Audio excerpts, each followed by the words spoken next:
जय श्री राम, जय माता की। माता के एक पाठ से आप हमेशा विजय प्राप्त कर सकते हो। माना जाता है ये पाठ अगर गुप्त नवरात्रि में आप सिद्ध कर लेते हो तो ये पाठ आपको हर कार्यों में विजय दिला सकता है। आप आज अपने आप को कमजोर मत समझना। ये पाठ अगर आप ये वीडियो देख रहे हो, माता की कृपा है आपके ऊपर, तभी ये वीडियो आपके सामने आई है। क्योंकि इस पाठ में मैं वो राज खोलने वाला हूं जो अभी तक आपको शायद पता नहीं है। माता रानी की वैसे तो बहुत सारे पाठ पूजा आप नियमित रूप से करते हो, लेकिन गुप्त नवरात्रि में एक ऐसी पूजा जिससे हम कभी हार ही ना माने, हमारे हमेशा ही विजय रहे। ऐसा कौन सा पाठ है जो हर कार्य में विजय को ही दिलाता है, हर कार्य में आपको तरक्की ही प्राप्त करा सकता है? ये पाठ स्वयं आप कर देखना, नोट कर लेना तारीख में कि मैं इस पाठ को इस दिन से शुरू किया है, और इस दिन से शुरू करने के बाद ये पाठ को नोट करने के बाद फिर इसका गुणगान करना शुरुआत कर दीजिए नवरात्रि से। जैसा आपको पता है कि 19 जनवरी से नवरात्रि है, नवरात्रि से ये पाठ शुरू होकर उसके बाद इस पाठ का कंटिन्यू गुणगान कीजिए। फिर देखो आपकी लाइफ में परिवर्तन कैसे आने आता, लाइफ में चेंजिंग आने लग जाती है। पाठ को करने का तरीका क्या है वो सुन लीजिए। नवरात्रि के अंदर इस पाठ को आप जो है ब्रह्मचारी रहकर इस पाठ को करना शुरू कर दीजिए। रोज के 11 पाठ करने शुरू कर दीजिए। 11 करते हो, 21 करते हो, ये आपकी भावना के ऊपर भी बात होती है। कई लोगों की भाव के ऊपर बात है कि मैं 11 करूंगा, 21 करूंगा। माना जाता है कि कलयुग में अगर 1008 बार इस पाठ को कर लिया जाता है तो ये पाठ स्वयं में तो सिद्ध है, लेकिन आपकी जिब्या के द्वारा सिद्ध हो जाएगा। पाठ का नाम है अपराजिता स्तोत्रम। अब अपराजिता स्तोत्रम के तो मैं मेहंदीपुर बालाजी भी गया था, तब भी एक भक्त मेरे सामने आया, कहता है आपने एक वीडियो बनाई थी कभी पहले, तो उसमें अपराजिता स्तोत्रम के बारे में बताया था। मैंने वो पाठ करना शुरू कर दिया था, और ऑफिस में लोग मेरे को नीचा दिखाने का कोशिश करते थे। लेकिन वो पाठ करके जब भी मैं जाने लग गया तो लोग मेरी तारीफ करने लगे, और मेरे आगे जो लोग मेरे को नीचा दिखाते थे वो भी अपना मुख मोड़ गए। ऐसा इस पाठ में क्या है गुरुजी, थोड़ा सा खुलकर इसका जो है विश्लेषण कीजिए। ये पाठ उन भक्तों के लिए है जिनको अपने कोई सहारा महसूस नहीं होता है। जब आप अपने आप को अकेला महसूस कर लेते हो, सारे दरवाजे आपके बंद हो जाते हैं, और जैसा कि इसका नाम है अपराजिता, तो आपको किसी भी कार्य में पराजय नहीं मिलने वाली। आप अपराजिता स्तोत्रम का पाठ कर रहे हो जो आपको विजय दिलाता है, आपके ऊपर प्रभाव डालता है, आपकी लाइफ में चेंजिंग लाता है।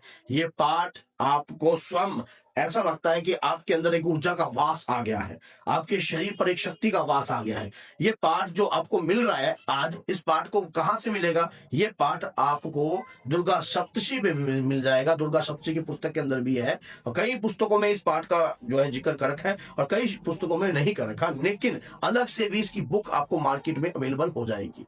इस पाठ को करने का एक ही तरीका है। जिस दिन आप करोगे एक जल का लोटा लेना, लाल चुन्नी बांधना, लाल चुन्नी बांधकर उसमें 11 हरी इलायची डालना, और थोड़ा सा इत्र लगा देना। इत्र लगाना, चमेली का, चंदन का, मोगरे का इत्र लगाकर आपने वो कलश रख देना है। कलश पर धागा बांध देना। धागा बांधकर गुप्त नवरात्रि में इस पाठ को शुरू कर देना। माता रानी से प्रार्थना करना कि हे मातेश्वरी, मैं ये पाठ कर रहा हूं या कर रही हूं, मेरे ऊपर अपार कृपा करना, मैं इस पाठ में किसी भी प्रकार की रुकावट ना है। 11 पाठ का संकल्प उठा लीजिए, थोड़े से अक्षत ले लीजिए। अक्षत लेकर कि मैं इस पाठ को 11 पाठ में करूंगा या करूंगी।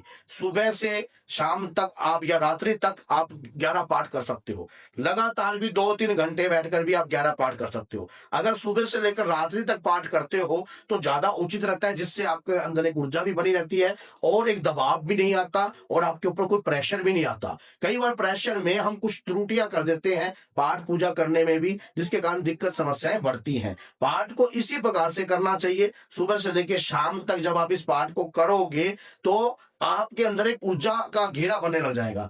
9 दिन में ही आपको इस पाठ का रिजल्ट मिलने लग जाएगा। वैसे तो 9 दिन तो मैंने बहुत ज्यादा बोल दिए। जब आप 11 दिन में ही इस पाठ को करोगे, और एक कुमकुम का तिलक लगाकर आप अपने ऑफिस में जाना, जहां व्यापार करते हो तब जाना, कोई प्रॉपर्टी का काम करते हो तब तिलक लगाकर जाना इस पाठ को। और किसी को ये मत कहना कि मैं ये पाठ कर रहा हूं। आप वीडियो को शेयर कर सकते हो, लेकिन पाठ जो पूजा हम गुप्त नवरात्रि में करते हैं उन्हें गुप्त रखकर ही करने चाहिए। कई बार सामने वाला व्यक्ति इन पूजाओं के माध्यम से हमें तांत्रिक समझ लेता है, या गलत प्रकार की सोच हमारे प्रति बना लेता है। ऑफिस में कभी ऐसे मत कहो कि मैं इस प्रकार का पाठ मैं गुप्त नवरात्रि में रात्रि में पूजा करता हूं या करती हूं।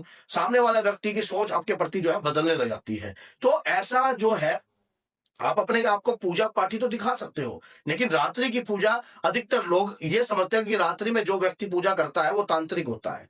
कई लोगों के विचार इस प्रकार के हैं, लेकिन गुप्त नवरात्रि जैसे कि नवरात्रि, तो रात्रि का समय ही तो इतना पावरफुल बताया गया है, तो रात्रि में ही गुप्त नवरात्रि की पूजा होती है। और जब गुप्त नवरात्रि की पूजा रात्रि में होती है तो ये गलत कैसे हो सकती है? ये तो स्वयं ही पावरफुल है, ये स्वयं ही ऊर्जावान है, तो ये गलत तो हो नहीं सकती। तो इस पाठ पूजा का नियम इस प्रकार से है, आप इस प्रकार से पूजा कीजिए, आपको लाभ होगा, आपके ऊपर कृपा होगी और स्वयं इस ऊर्जा का आभास आपको होने लग जाएगा। आपको लगेगा कि कोई पाठ पूजा आप कर रहे हो, और जब इस प्रकार की पूजा का एहसास आपको होता है, और इस पाठ को कभी भी आप जब भी कभी ऑफिस में जाते हो या कोई आपको परेशान करता है या कोई आपको टॉर्चर कर रहा है, इस पाठ का पुस्तक और जब आप पढ़ोगे तो एक काम उससे पहले कर देना।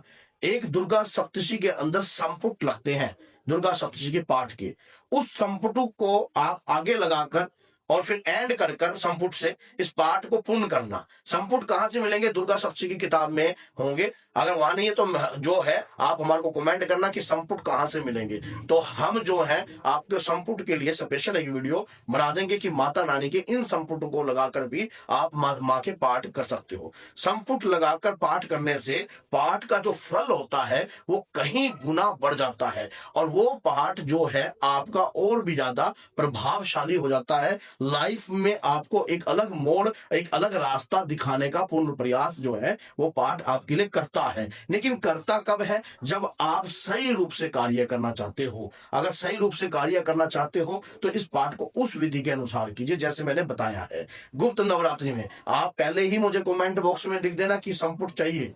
अगर संपुट चाहिए तो मैं इस पर वीडियो बनाने की कोशिश करूंगा। मैं 2 या 3 संपुट पर वीडियो बनाऊंगा कि इन संपुटों को लगाकर अगर आप पाठ करते हो तो लाइफ के अंदर बदलाव उत्पन्न हो सकता है।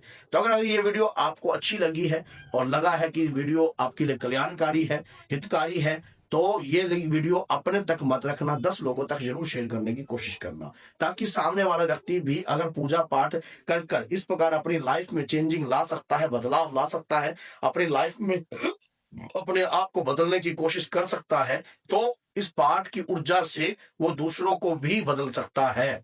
क्योंकि अगर वो पाठ को शेयर करता है, किसी को बताता है कि ये पाठ कर लो भैया, आप परिस्थिति में अगर खराब हो या दिक्कत में हो, तो आप सोचो कि माता रानी का इस प्रकार से दिव्य पाठ करने से एक तो वो तंत्र का सहारा नहीं लेगा, दूसरी बात गलत प्रकार के लोगों के चक्रों में नहीं पड़ेगा, तीसरी बात ये होगी लाइफ में उसके बदलाव अपने आप उत्पन्न होगा, क्योंकि माता की कृपा से सभी की लाइफ बदलती है। ये बात तो सच्चाई है, इससे प्रत्यक्ष को कभी प्रमाण देना नहीं पड़ता। तो इसीलिए इस पाठ को, इस वीडियो को शेयर कीजिए ताकि सामने वाला व्यक्ति भी सही रूप से इस वीडियो के महत्व को जान सके। तो बोलिए जय श्री राम, जय माता दी।